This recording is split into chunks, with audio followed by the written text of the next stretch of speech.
প্রথমেই বলে রাখি এই ভিডিওটা হচ্ছে অনেক পুরনো, আমার লাস্ট ইয়ারের ভিডিওটা। এবার আমার ফোনের স্টোরেজ ফুল হয়ে গেছে, এক কাদা আমি ক্লিপ নিয়ে তারপর ভিডিও বানাই না আমার ল্যাট খাওয়ার চক্করে। তো ফাইনালি আমি আজকে ভিডিওটা বানাচ্ছি। এটা সেদিন আমি মামাবাড়ি যাচ্ছিলাম বাবার সাথে, তো বাবা ডাকুমারিতেই নেমে গেছিলো, কারণ বাবার ডাকুমারিতে স্কুল ছিল সেদিন। এবার বাকি ধূপগুড়ি থেকে গোটা রাস্তা আমি একাই গিয়েছিলাম মামাবাড়িতে। তো আমরা ধূপগুড়ি অবধি একটা রিজার্ভ গাড়িতে করে গেছিলাম, দেন ওখান থেকে বাবা ডাইরেক্ট স্কুল চলে যায়, আর সেখান থেকে আমি বাসে করে চলে এসেছিলাম আমার মামা বাড়িতে। এটা হচ্ছে আমার মণি মামাদের বাড়ি, ওই যে উপরে দাঁড়িয়ে আছে আমার মামি আর আমার ছোট্ট বুনু। তো ওরাও খুব খুশি হয়ে গেছে, আমি সত্যি কথা বলতে সারপ্রাইজ দিতে গেছিলাম। এই যে আমার বুনুকে খাওয়ানো হচ্ছে, ও খাওয়ার সময় খুব দুষ্টামি করে, প্রচণ্ড পা নাচে, মানে পা দিয়েই সব ফেলে দেয়, তার জন্য ওর পা বেঁধে নিয়ে ওকে জোর করে খাওয়ানো হয়। আর এই যে আরেক বুনু চলে এসেছে স্কুল থেকে। এরপর আমি খাওয়া দাওয়া করে নিয়ে চলে গেছিলাম আমার ছোট্ট বুনুর সাথে খেলতে, ওর অনেক পুতুল ঢুতুল নিয়ে।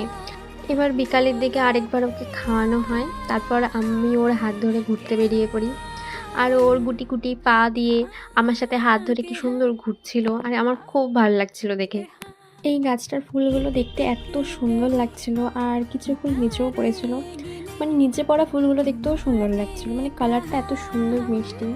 এরপর আমরা বাড়ি চলে এসেছিলাম। তারপর এই যে চলে এসেছে আমার দিদি, ও বুনুর সাথে খেলা করছিল। তারপর আমরা সবাই মিলে একটু আড্ডা দিতে বসে পড়ি। অ্যাকচুয়ালি আমরা মোট 13 জন কাজিন আছি, কিন্তু এখানে সবাই উপস্থিত নেই, আমরা মাত্র কয়েকজনই আছি। যেহেতু আমি এসেছি শুনে সৌরভ এসেছে, রাহুল এসেছে আমার সাথে দেখা করার জন্য। এবারে ব্যাপারটা হয়েছে যে আমার এই দুই ভাই, ওরা এইচএস দিয়েছে জন্য আমি ওদের বলেছি আমাকে তো প্রণাম করতে লাগবে, আমি বড় হই তোদের দিদি হই। এবার ওদের প্রণাম করার পর আমার দিদি বলছে যে আমি ভিডিও অন করতে ভুলে গেছি, এরকম কিছু একটা বলেছিল। তো তারপর আমি জোর করে ওদেরকে দিয়ে আমাকে আবার প্রণাম করিয়ে সেটার ভালো করে ভিডিও ক্লিপ নিয়ে নিই।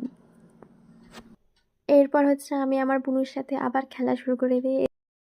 সেদিন আমি রাতে এই ভাইদের বাড়িতে যাইনি জন্য ও রাগ করে চলে যাচ্ছে, তার জন্য রাগ করে আমাকে টাটাও দেয়নি ও।